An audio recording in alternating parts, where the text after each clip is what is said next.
There's no need to be scared with your bones shaking like gelatin, because in this video, we're making a bead skeleton. The bead skeleton is a spooky fun design that's easy to create, you'll be able to make in quick time. With its unique look, you'll definitely want this to be seen, perfect for any occasion, especially for a Halloween theme. So get ready for a tutorial that'll satisfy your creative needs. Be sure to give this video a like and enjoy this episode of TurboBeads.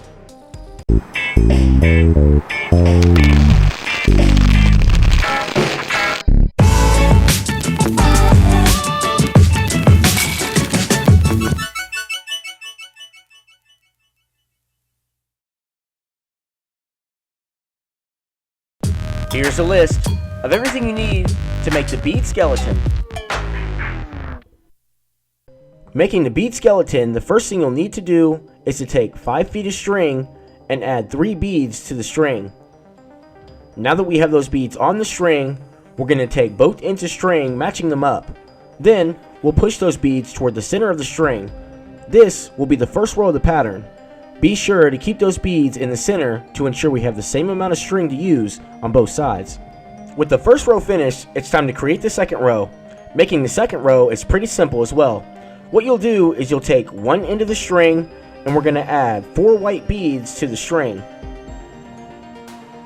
Now that we have those beads on the string, we're going to take our other end of string and we're going to run it through all of those beads as well, going in the opposite direction. Once you get that string through those beads, you'll pull both ends of the string until you've reached the top, bringing all of the beads together. Remember to pull the string evenly to ensure you have the same amount of string to use on both sides. As a quick tip, if you're having trouble keeping the bead straight, you can always run a toothpick in between the row of beads. This will reinforce the row of beads, keeping everything straightened, aligned, and in place. Just be sure to break off the ends of the toothpick to keep that stick from showing through the sides. This is what it should look like. Now that we have the second row finished, it's time to create the next row using the same steps as we've done before. We'll take one end of the string and we're going to add our beads to the string. For this row, we'll have a total of 5 beads. That's 1 white bead, a black bead, followed by another white bead, another black bead, with the white bead on the end. With those beads on the string, here is what we should have. Now, from this point, we'll take our other end of string and we're going to run it through all of those beads as well, going in the opposite direction. Watch closely as I guide the string through these beads. Once you have that string through those beads, you'll pull both ends of the string until you've reached the top, bringing all of those beads together. As you can see, with this row, the black beads will represent the placement of where the eyes should be.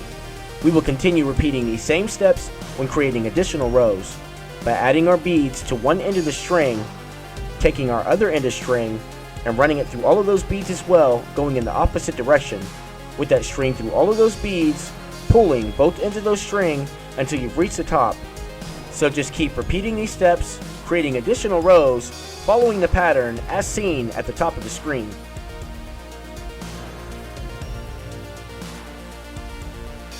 Once you finish the 5th row, it's time to create the arms for the skeleton. To make an arm, we'll take one end of the string and we're going to add 10 white beads to the string.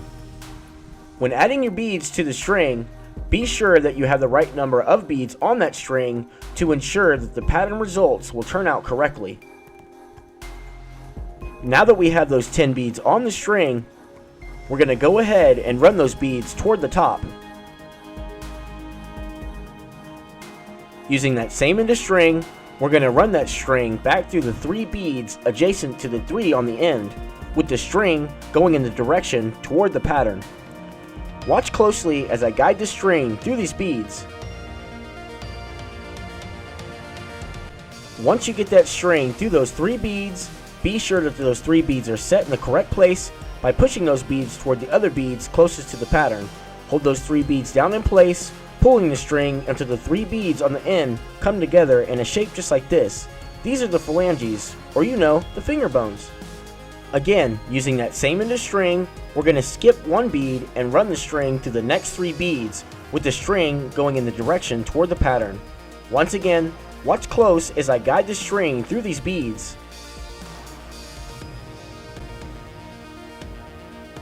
With the string through those 3 beads, be sure that they're set in place, hold those 3 beads down, pulling the string all the way through, and the arm will bend, looking just like this. With the first arm finished, we will need to create another on the other side. Using the other end of string, we'll add 10 beads to the string and run those beads toward the top. Using that same end of string, we're going to run that string back through the 3 beads next to the 3 on the end. I'm dividing these 3 beads out so that you have a clear visual reference on what's going on. Remember, that's running the string through these 3 beads going in the direction toward the pattern. Watch closely as I guide this string through these beads. Once you have that string through those beads, be sure those beads are set in place while holding those 3 beads down in place, pulling the string all the way through until those 3 beads on the end come together in a shape just like this. Need a hand? Here it is. Let's keep this going. Again, we're using that same end of string, and we're going to skip 1 bead and run the string through the next 3 beads with the string going in the direction toward the pattern. Again, watch closely as I guide the string through these beads. Don't forget, we're skipping 1 bead and running the string through these 3 beads. Once you have the string all the way through those beads, be sure that those beads are held down in place, pulling the string all the way through until the arm bends, just like this. Now that you've finished the arms, we will use both ends of string again and continue creating additional rows. Remember to follow the pattern as it can be seen at the top of the screen.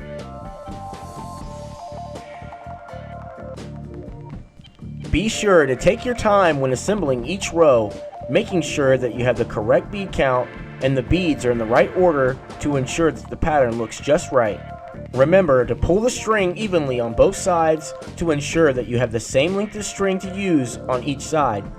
Also, don't forget that you can reinforce a row by using a toothpick and running it through that row of beads to help keep those beads straight and aligned and in place. Just be sure to break off the ends of the toothpick to keep that stick from showing through the sides. As you can see, creating the skeleton so far should be pretty easy, with these simple steps of creating rows of beads and a color scheme of white and black beads that make up the image of the skeleton. You can see that the first 5 rows of the beads make up the skull. Next is the beads on the side to make up the arms and hands. In the middle section, we've got the chest and rib cage, with the spine right below it to connect the pelvic bone. And all we need now is to make the legs. To make the legs, we'll take 1 end of the string and we're going to add 12 beads to that string. Once you have those beads on the string, run them toward the top. Using that same end of string, we're going to run that string back through the 4 beads next to the 3 on the end, with the string going in the direction toward the pattern. Again, I'm dividing the beads so you have a clear visual reference. So just watch closely as I guide the string through these 4 beads. Once you have the string through those beads, be sure that those 4 beads are set in place while holding them down, pulling the string all the way through until the 3 beads on the end come together, looking just like this.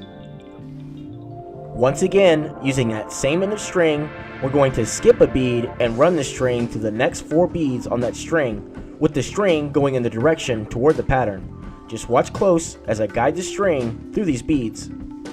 Make sure that you take your time when running the string through these beads, ensuring you have the string through all of the correct beads. Once you have the string through those 4 beads, be sure to hold those 4 beads down in place while pulling the string all the way through until the bead leg bends into shape. This is exactly how it should look. Now that we've finished the first leg, we are now ready to create another leg on the other end using the same steps. To make the leg, we'll take that other end of string and we'll add 12 beads to the string. Once you have those beads on the string, we're going to run those beads toward the top. Using that same end of string, we're going to run that string through the 4 beads adjacent to the 3 on the end, with the string going in the direction toward the pattern. Watch closely as I guide the string through these beads.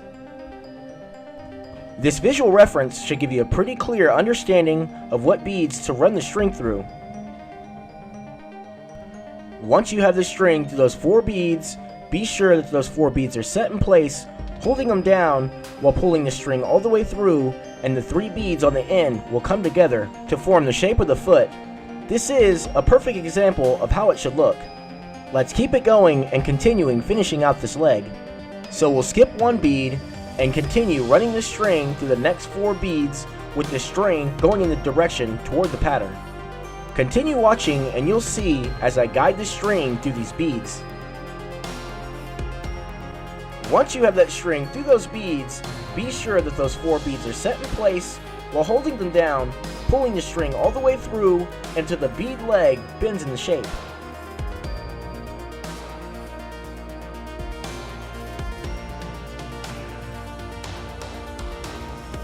Now that we've finished both legs, we'll need to run the strings through the 13th row to keep those bead legs locked into place. Starting with one end of the string, we're going to run that string through the 3 beads. So just watch as I guide the string through these beads, and you'll see where to run the string through. Once you get that string through those beads, be sure to pull the string all the way through. Feel free to pull the string just enough to keep those beads in the desired position. Now we can run that string through those 3 beads on the 13th row as well, going in the opposite direction. Watch as I guide the string through these beads. Getting the string through these beads may be tough as there is much string filling in the space. But once you get that string through those beads, be sure to pull the string all the way through. Now that both ends of string are coming out of the 13th row, you'll tie each end of string with a knot to keep everything locked into place. Be sure that you tie your string with knots that are tied nice and secure to ensure that everything stays together. With this visual reference, tying the knot should be pretty easy to figure out. Remember to tie out both ends of string with solid knots. Once you have both ends of string tied off with knots that are solid and secure and everything's locked into place, you'll now carefully cut off the tied loose ends of string. From this point, if you have a lanyard hook, you can attach it at the top of this pattern. Once you have the hook attached, your bead skeleton is now complete. And there you have it, a spooky bead design that was fast, fun, and easy to make. Hopefully this tutorial was helpful and you can create one just as great. If there's anything you'd like to add, requests or suggestions, feel free to leave a comment below. And if you are new, or you just haven't already, don't forget, you can always subscribe if you want to be notified for more bead tutorials just like this one. Hoping you'll tune in for the next one to satisfy your creative needs. Until next time, as always, thanks for watching TurboBeads.